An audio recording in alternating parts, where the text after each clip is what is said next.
11월 4일 화요일 새벽 예배를 하나님 앞에 올려드리겠습니다. 하나님의 말씀 에스라 4장 1절에서 10절까지의 말씀입니다.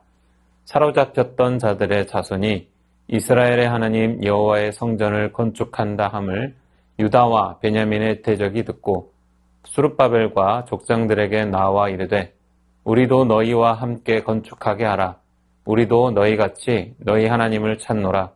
아수르 왕 에사라돈이 우리를 이리로 오게 한 날부터 우리가 하나님께 제사를 드리노라 하니 수룹바벨과 예수아와 기타 이스라엘 족장들이 이르되 우리 하나님의 성전을 건축하는데 너희는 우리와 상관이 없느니라. 바사 왕 고레스가 우리에게 명령하신 대로 우리가 이스라엘의 하나님 여호와를 위하여 홀로 건축하리라 하였더니 이로부터 그 땅의 백성이 유다 백성의 손을 약하게 하여 그 건축을 방해하되 바사왕 고레스의 시대부터 바사왕 다리오가 즉위할 때까지 관리들에게 뇌물을 주어 그 계획을 막았으며 또 아하수에로가 즉위할 때에 그들이 글을 올려 유다와 예루살렘 주민을 고발하니라. 아닥사스다 때에 비슬람과 미드르닷과 다부엘과 그의 동료들이 바사왕 아닥사스다에게 글을 올렸으니 그 글은 아람 문자와 아람 방언으로 써서 진술하였더라. 방백 르훔과 서기관 심세가 아닥사스다 왕에게 올려 예루살렘 백성을 고발한 그 글에 방백 르훔과 서기관 심세와 그의 동료 디나 사람과 아바사 사람과 다블레 사람과 아바세 사람과 아렉 사람과 바벨론 사람과 수산 사람과 대에 사람과 엘람 사람과 그 밖의 백성 곧 존귀한 오스나발이 사마리아 성과 유브라데 강 건너편 다른 땅에 옮겨둔 자들과 함께 고발한다 하였더라. 우리의 신앙 여정을 돌아보면 하나님께 대한 열정으로 어떤 일을 시작할 때마다 이상할이 많지 방해가 따라붙는 것을 경험합니다. 하나님의 뜻을 이루겠다는 순종의 결단이 생길수록 그 길에는 예상치 못한 장애와 저항이 기다리고 있습니다. 처음에는 길이 열리는 듯 하다가도 어느 순간 모든 것이 멈추는 듯한 경험을 하게 됩니다. 그럴 때 우리는 묻습니다. 하나님, 왜 당신의 일을 하는데 이런 방해를 허락하십니까? 오늘 본문은 바로 그 질문에 대한 해답을 줍니다. 하나님은 방해 속에서도 자신의 일을 멈추지 않으시며 오히려 그 방해의 과정 속에서 당신의 신실하심을 더욱 선명하게 드러내십니다. 포로에서 돌아온 이스라엘 백성은 스룹바벨과 예수아의 지도 아래 무너진 성전의 기초를 놓기 시작했습니다. 그들의 손에는 도구가 들려 있었고 마음에는 감격이 있었습니다. 마침내 하나님의 집이 다시 세워질 것이라는 소망으로 가득 차 있었습니다. 그런데 그때 사마리아 지역의 북왕국 멸망 이후 이방 혈통과 뒤섞여 살던 혼합주의자들이 찾아옵니다. 그들은 친절한 미소와 함께 이렇게 제안합니다.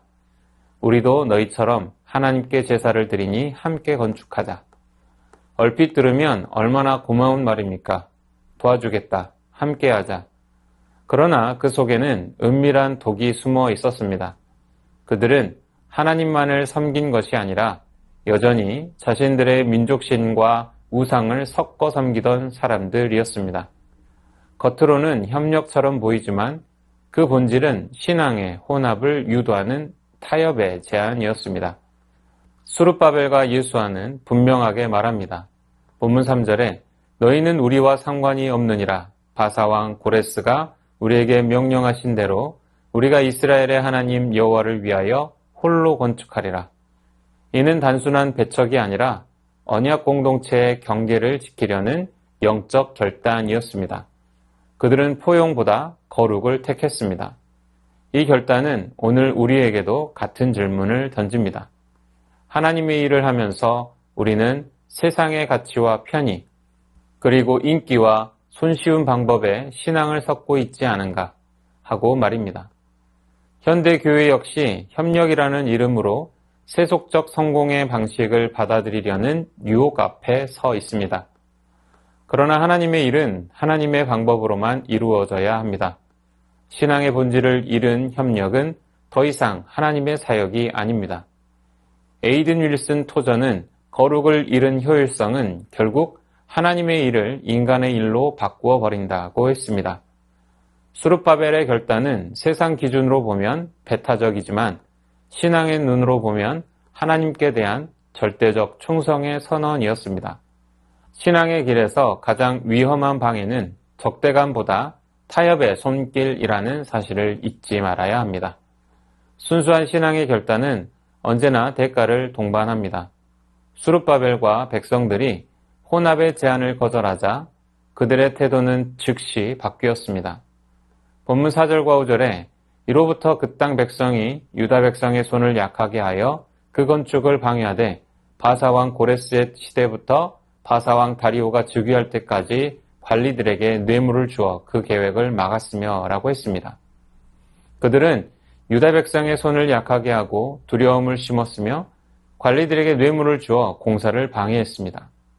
결국 바사 제국의 왕에게 예루살렘은 반역의 도시다라는 거짓 보고를 올려 공사를 중단시키는 데 성공했습니다. 결과적으로 성전 건축은 16년 동안 멈추게 됩니다. 인간의 눈으로 보면 이것은 완벽한 실패의 시기였습니다. 열정은 식었고 백성들은 낙심했습니다. 그들의 마음속에는 정말 하나님이 우리를 도우시는가? 라는 회의가 찾아왔을 것입니다. 그러나 신앙의 관점에서 보면 하나님은 그 시간에도 일하고 계셨습니다. 이때 우리가 잊지 말아야 할 사실이 있습니다. 방해가 닥친다고 해서 그것이 하나님의 침묵을 의미하지는 않습니다. 하나님은 때로 방해의 시간을 통해 신앙을 정결하게 하십니다. 수룹바벨의 시대의 지연은 하나님의 부재가 아니라 하나님의 훈련의 과정이었습니다.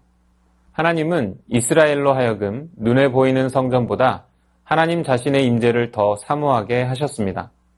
오늘 우리도 비슷한 경험을 합니다. 열심히 기도하고 헌신하고 사역을 시작했는데 갑자기 막히는 일들, 예기치 못한 건강 문제, 재정의 어려움, 사람들의 오해와 냉소, 그때 우리는 낙심하지만 사실 그 순간은 하나님께서 신앙의 뿌리를 깊이 내리게 하시는 때입니다. 하나님은 성공보다 성숙을 먼저 원하시기 때문입니다. 성전 공사가 멈춘 16년 동안 하나님은 아무 일도 하지 않으신 것처럼 보였습니다. 그러나 그 시간은 하나님의 침묵이 아니라 하나님의 준비의 시간이었습니다. 하나님은 학개와 스가랴를 보내 백성의 마음을 다시 일으키셨습니다. 학개는 이 성전이 황폐하였거늘 너희만 판벽한 집에 거주하는 것이 옳으냐? 그렇게 책망했고, 스가랴는 힘으로 되지 아니하고 능으로 되지 아니하며 오직 나의 영으로 된다고 외쳤습니다.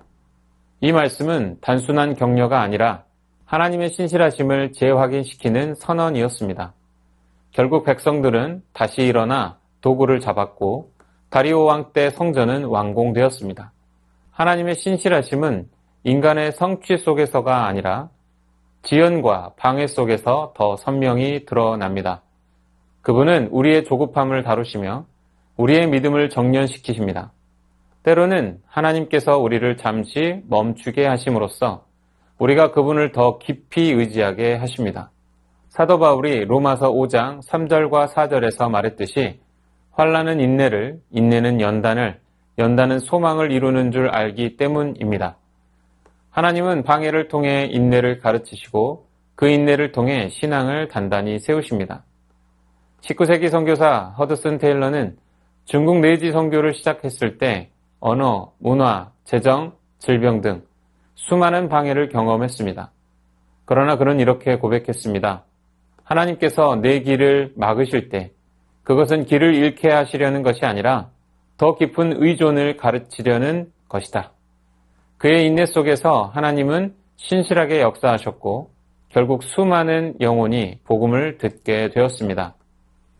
사랑하는 성도 여러분, 우리의 인생에도 이유를 알 수 없는 방해가 찾아옵니다. 그때 우리는 흔들리기 쉽지만 바로 그 순간이 하나님의 신실하심을 경험할 기회입니다. 눈에 보이는 결과가 없어도 하나님의 손은 멈춘 적이 없습니다. 방해 속에서도 하나님의 계획은 조금도 흔들리지 않습니다. 우리가 해야 할 일은 오직 하나, 그분을 신뢰하는 것입니다. 너의 길을 여호와께 맡기라. 그를 의지하면 그가 이루시리라. 오늘도 방해 속에서 일하시는 하나님을 믿읍시다. 하나님의 신실하심은 언제나 우리의 계산보다 크고 우리의 시간보다 깊습니다.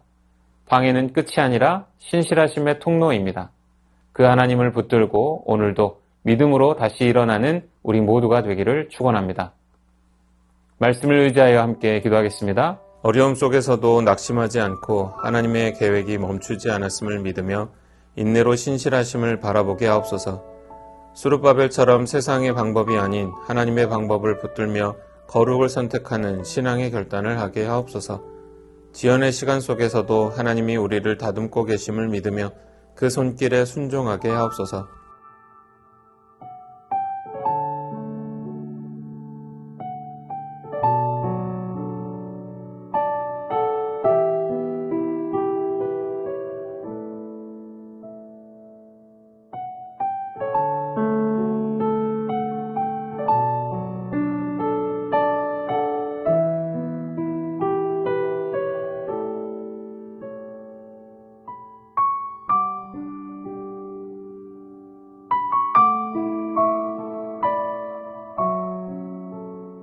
나라와 민족을 위해서 기도합니다.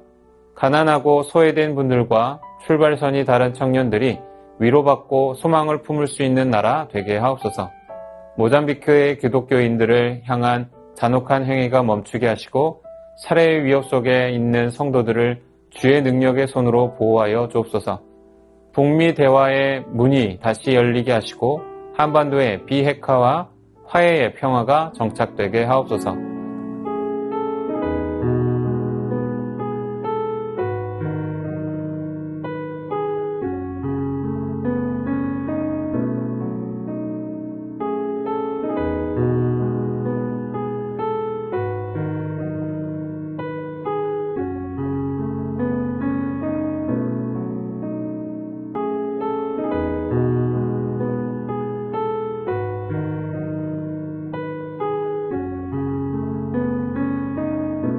교회를 위해서 기도합니다. 새순교회 안에 사랑과 은혜가 충만하게 하시고 전도와 선교의 기쁨으로 헌신하는 성도들 되게 하옵소서.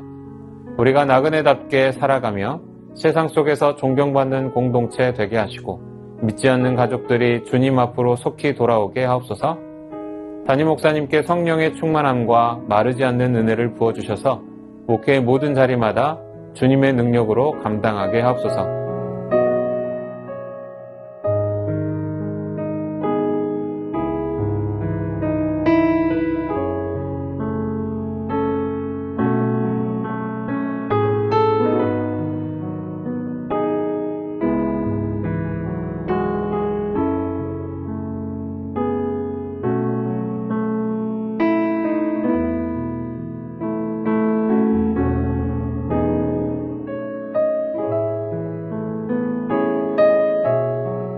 선교사님과 환우분들을 위해서 기도합니다.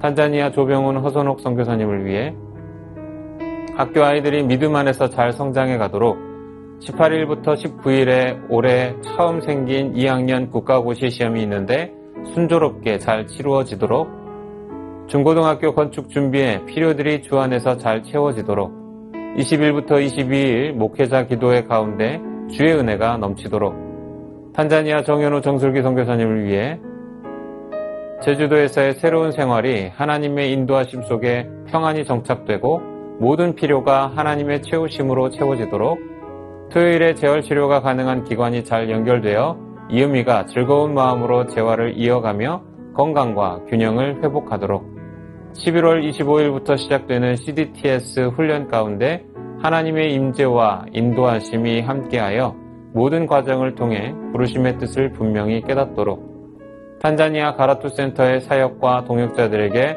지혜와 힘을 더하셔서 맡겨진 사역이 성령의 인도하심 가운데 열매 맺도록 환우분들을 위해 기도합니다. 김인숙 권사님의 어머니 정복생 집사님, 골절 수술 후 급성 폐혈증으로 중환자실에 계시다가 일반 병실로 옮기셨습니다. 회복시켜 주시고 완치까지 지켜주옵소서. 박대우 집사님 CT 촬영 결과는 이상 없고 회복 상태도 좋습니다. 머리에서 떼어낸 조직은 유전자 검사도 같이 해야 해서 몇 주 더 걸린다고 합니다. 좋은 결과가 나오게 하여 주시옵소서.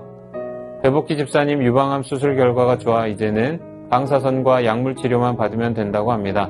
남은 모든 치료와 회복의 과정 속에도 주님께서 함께 하셔서 온전히 치유되도록 은혜를 베풀어 주옵소서.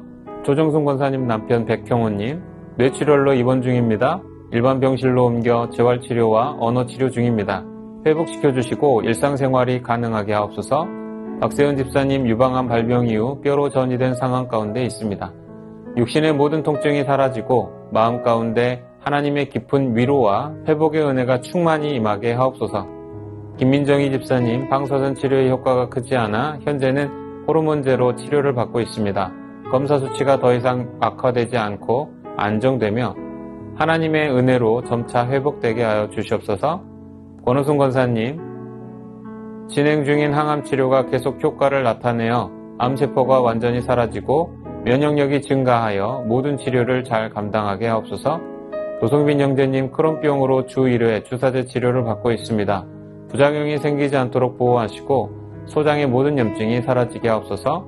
이 밖에도 수술 이후에 회복 중에 있는 분들, 오랜 투병 중에 있는 분들을 위해 기도하기 원합니다. 선교사님과 환우분들을 위해 기도한 후 개인 기도하겠습니다.